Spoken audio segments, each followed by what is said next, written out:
I decided to go live so that way I can just talk about my 6 months post-op journey so far with my mommy makeover. So I'll just jump right into it. So I am currently wearing my medium faja from Snatched Body. Love Snatched Body. The problem that I'm having is the moment you do not compress, even for me now, I've noticed that if I go 2 days, and I shouldn't, but if I go 2 days without compressing, I swell really, really bad.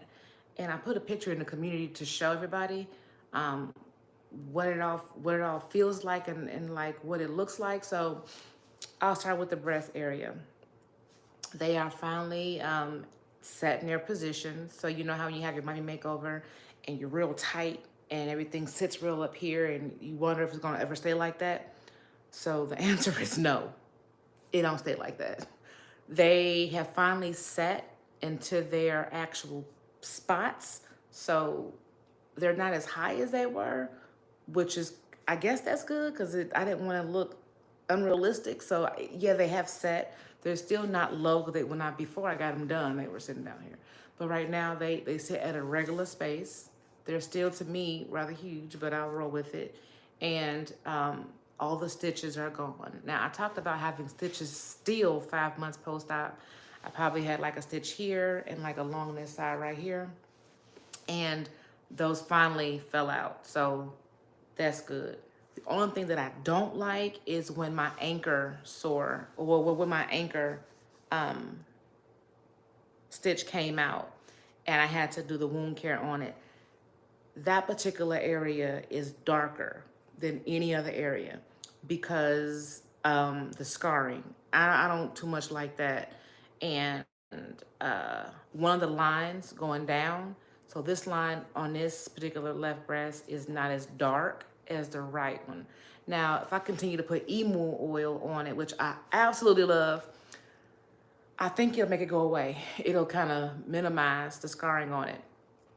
Somebody asked me a while ago that I use silicone uh, strips. No, I was told silicone strips is bad for your body, especially African American women, because if you keloid easily, it'll cause you to keloid and it'll be dark. So if I'm already turning dark by itself, I don't want anything to add to that. So I have not tried that before, and I don't think I'm gonna ever try that. Um, my back, where the lipo is at right here, it does itch. Like every now and again, I find myself scratching because I still have that lipo itch pretty bad on both sides. I will say that my belly button is still open where it was. The only thing that I say I'm not liking more and more is maybe the dog ear that's on my right side. That I think I've showed y'all that before, that it sits like right here, but I think after I do the Lipo 360 in May, that'll take care of anything of this area right here, because it's my spot that I hate. So like right here and on the sides, I think it'll take care of it. Uh, what else? I want to just tell y'all everything. I have so much to tell you guys. Oh my goodness. What else? Oh, so for the first time ever. So remember how I told you guys that if you can think back, I think it was 2 months post-op, I was in Hobby Lobby and this child started crying, and that was the first time the nerves in my nipple area woke up from having a breast lift and the pain that was. Okay, well, I was outside for the first time since the surgery in the cold, and it was a different kind of cold, and my body was freezing. And when my body decided to send receptors down to my breast area that it was cold, that pain was a completely different pain I've ever felt. It was like, I can't even describe it. It was around the areola, but it was piercing, like in. It was just insane. And so That's a pain that I didn't know about. No one explained to me about, and I just figured it out on my own 2 days ago. Worst pain ever. It was terrible. Um, what else? So 6 months is a fairly good time. Um, my body is now starting to get into its shape without the garment on. But preface with this: I wear my garment all the time. The only reason why I didn't have it on is because I had an event to go to, and the event would what I was wearing, you could see, you know, the faja. So I didn't want to wear it. And so I didn't wear it for 2 days. And now look at this. I'm back on my second hook. I used to be all the way on my last hook on my mediums, but now I can't because it's too tight. And that's how I know that I'm swollen and carrying way too much fluid. So I might gotta book an appointment to get that worked out here soon. What else? My abdomen. I have noticed that my ab area, um, I'm able to do so much more with it, but it does tingle a little bit. It has this, gosh, I can't even explain it. It has this weird tingle in the inside, almost like let me see. It's almost like it doesn't hurt, but it's ridiculously uncomfortable, which is insane. So I can tell you. You can go. Shay, you asking where I went for the surgery? I went to Mia Aesthetics. So, long story, I was going to go to um, Jolie in Miami with Dr. Grace Valina, but then I didn't end up going because I didn't want to stay in a recovery house. And I ended up going to Mia Aesthetics in Chicago with Dr. Rain. I was initially booked with Dr. Sisto, but I felt like Dr. Rain was going to be the better option for me because we were able to have a conversation and I felt like our personalities pretty much clicked. So when I went to him and was talking to him and told him what I wanted, he immediately was able to give me feedback on what he thought was going to be best and what procedures I should get. So I ended up just going with Dr. Rain. But I did switch. I signed my contract and everything, and I had switched for free. So although Mia says that if you are getting your surgery and you book with the doctor at Mia Aesthetics, if you decide to change, they charge you that $1,000 fee. Well, the thing about it is, what my concierge told me was, and this is what my situation was, if the doctor costs less or more than your current doctor, then you can switch.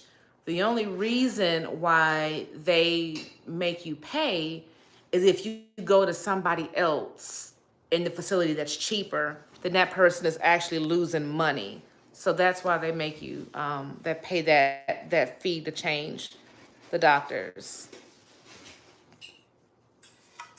No, I have not. I did not end up going yet to the Houston location. I'm not actually scheduled to go there until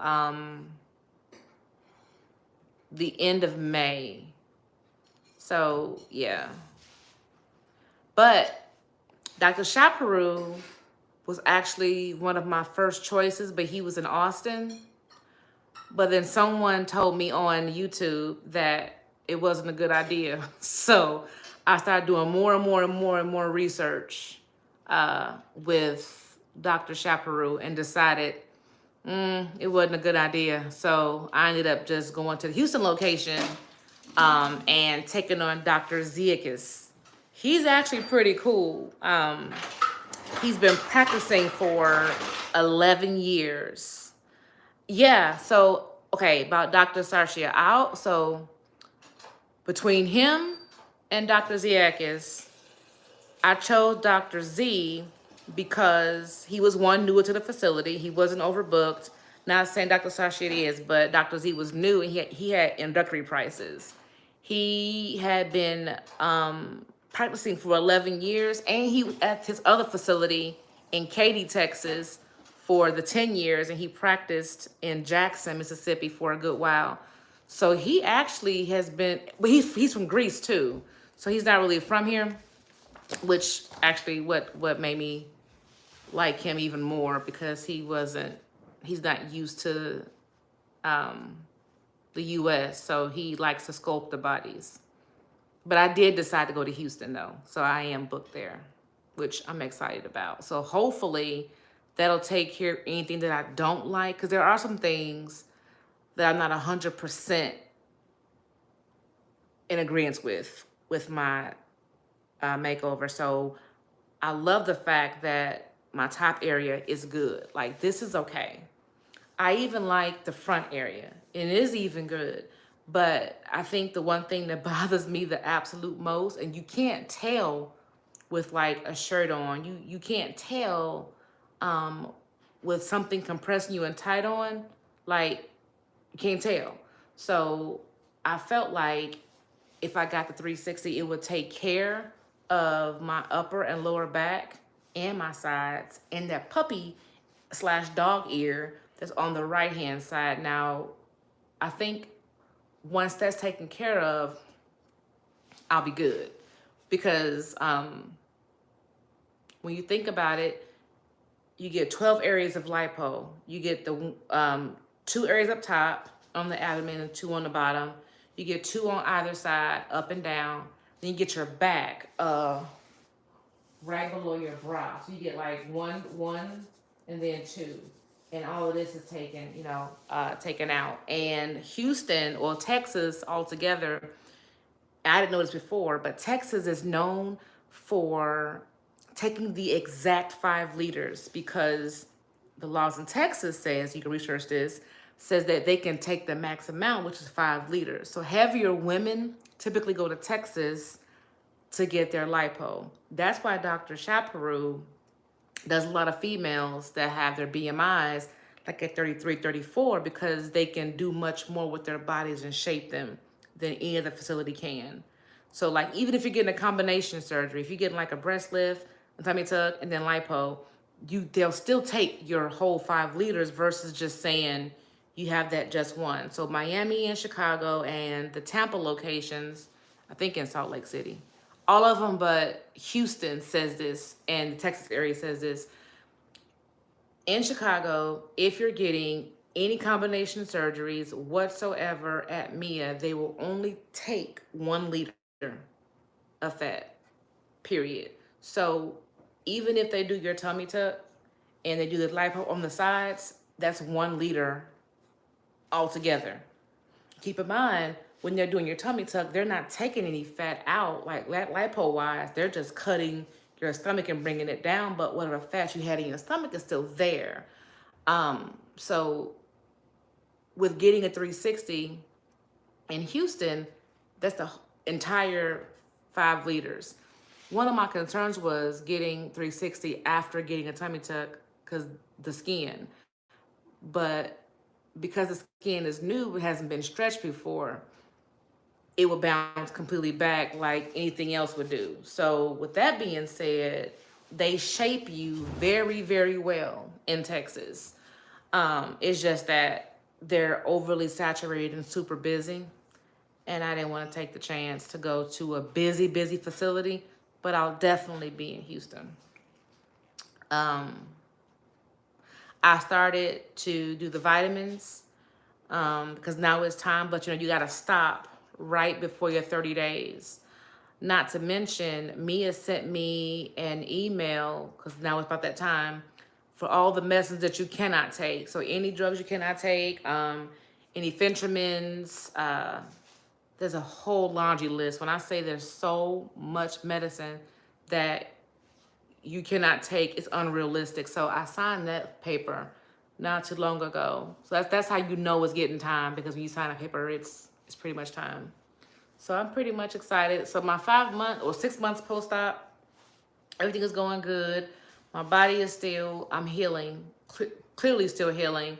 I have to compress. If I don't compress, I swell up real bad. And it's not really what I'm eating, because I don't eat a whole lot of salt, but I'm still holding water. And the only way to get that out for me sometimes is compressing real hard for like days and then getting a massage, or just drinking a lot of water and still compressing. Either way it go, you got to compress. And I know that you can swell up to a year after your surgery, which I know better, so this is self-inflicted. But just understanding that your body is still healing for real, and you gotta compress no matter what. So other than that, everything is going great. um when I got my mommy makeover in Chicago, I got my massages instantly. So when I got my makeover and I was 1 day post-op, I immediately went to Mia the next day and got my first massage. Now they massaged me standing up or sitting down, because I couldn't lay on my stomach because of my breast and my tummy tuck. So they had to massage just the back area. But I got my massages the very next day. And then the next day after that, I had my nurse come and give me a massage. And I sat up in the chair, kind of like this one, and I was facing this way and my legs were that way. So she was behind me, massaging and pushing down. So it was a while before I could even get on my stomach to get my massages, but they would do my back the most, and then they would do my sides. They didn't touch my stomach for a while.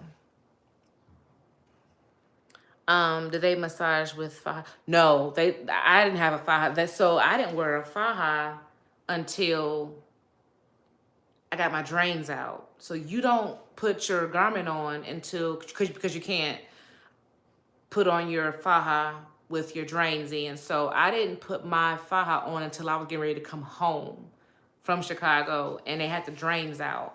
Until then, there's a binder that you put on. So you put like this white binder on with like these pads, well, foam pads you put on, and you kind of close it up, and that's your binder. And then to your binder, you clip your drain. And sometimes that drain do clog, so you gotta kind of unclog it. But that stays on. Once the doctor removes your drain, then you can put your garment on, because other than that, it would hurt because that drain is in. So you probably wouldn't put it on until a while. I would say my faja was on my 6th day, and I didn't wear my board at all. So I didn't wear my board until my stitches were pretty much dissolved in my abdomen area. I just kept my foams on a lot, because that was the only thing that was keeping me from the binder squeezing my skin. Because would you believe, like even now, my skin on my stomach is very, very sensitive, and it still crumbles up. So if I have my garment on too long and I look at my stomach, you'll see ripples like in my stomach. Not with this faja, but with like the other ones that I purchased just to hold me over till these get washed. You'll notice even with my belt on, I'll have like ripples in my skin because it's still so sensitive. So yeah, no, you get your massages instantly.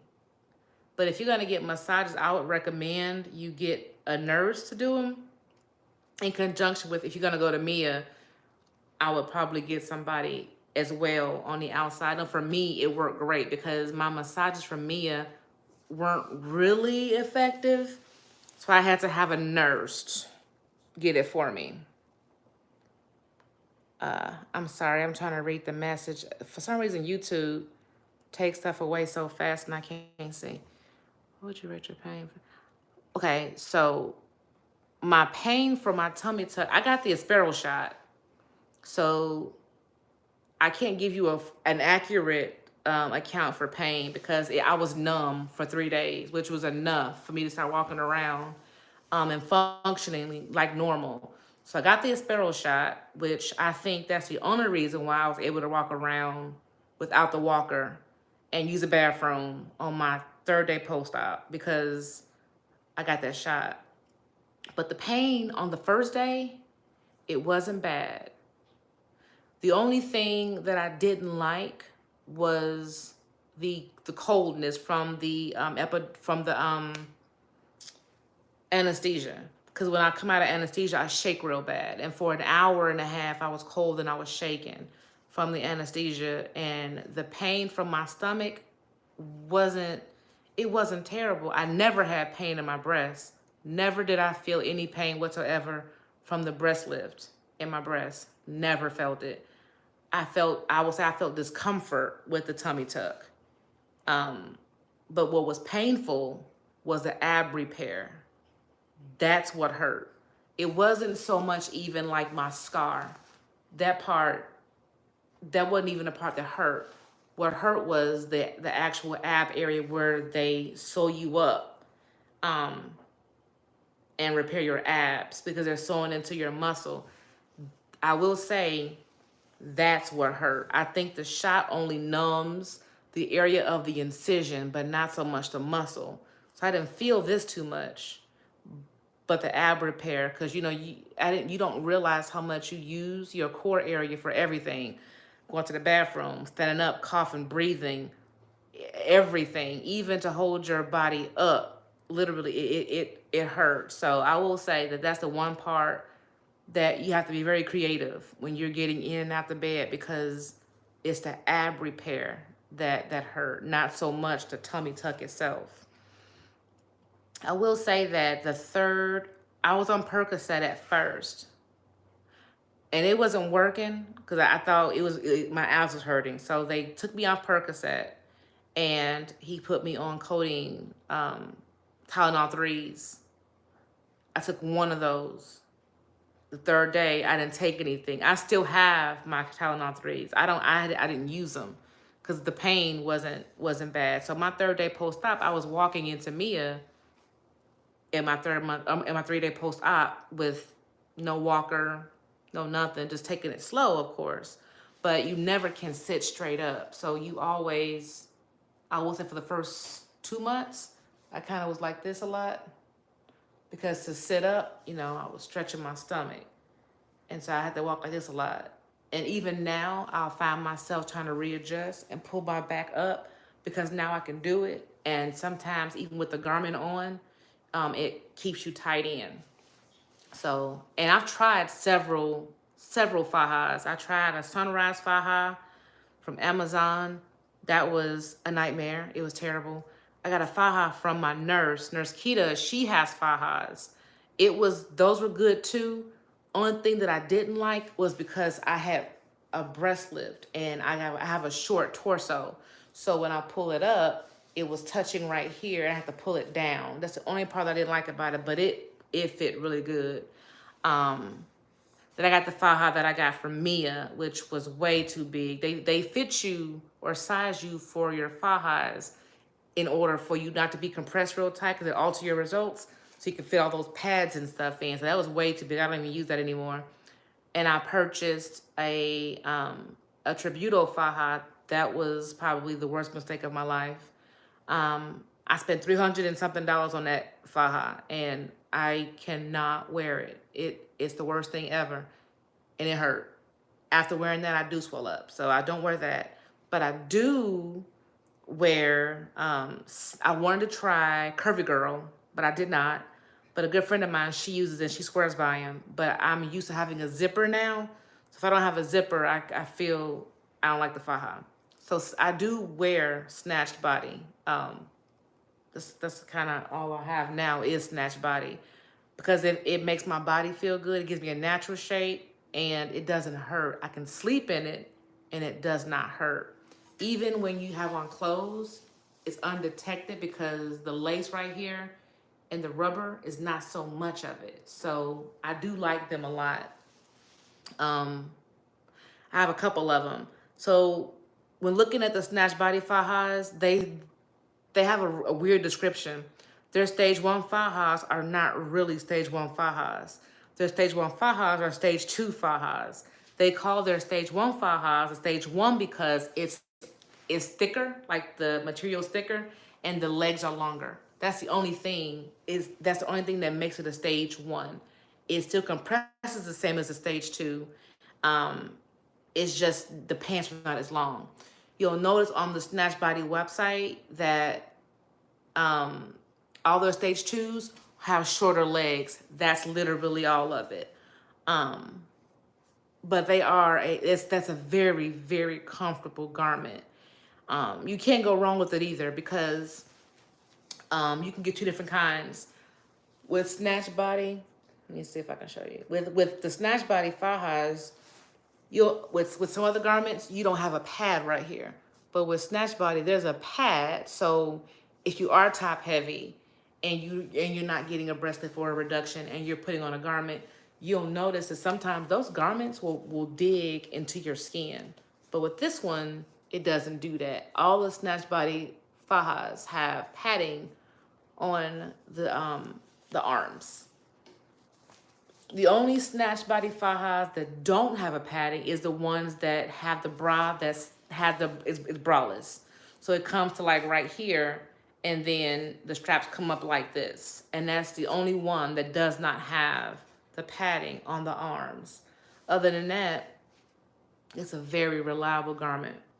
I would say that if you do get it, wash it, don't dry it. Because if you dry it, the little rubber stoppers start to like go away. So you want to be careful to not dry them. Wash them and then you can hang them up and they work just fine. But if you're looking to get a faja from Snatch Body, just keep in mind, I'm trying to catch the chat, child, I'm sorry. Yeah, if you're trying to get a Snatch Body faja, I would say, let's see, I'm trying to see the chat. They keep going away.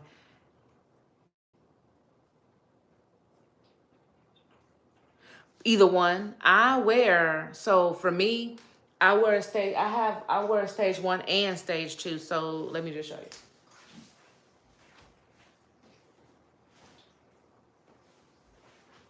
So the black one that I have on is a stage 2, but I wear this one religiously, and it's a stage 1. The only difference between a stage 1 and a stage 2 is the fact that the stage 1s have longer legs and the stage 2s just come like a short. I will say with this one, the material for stage 1 is thicker, so it's not as thin as this one, but the only difference, and it has the same compression, it is no different, honestly. Compression is the same, but the legs are different. So I recommend a stage 1 or 2, because I wear a stage 1 or 2, even still. So, and what else?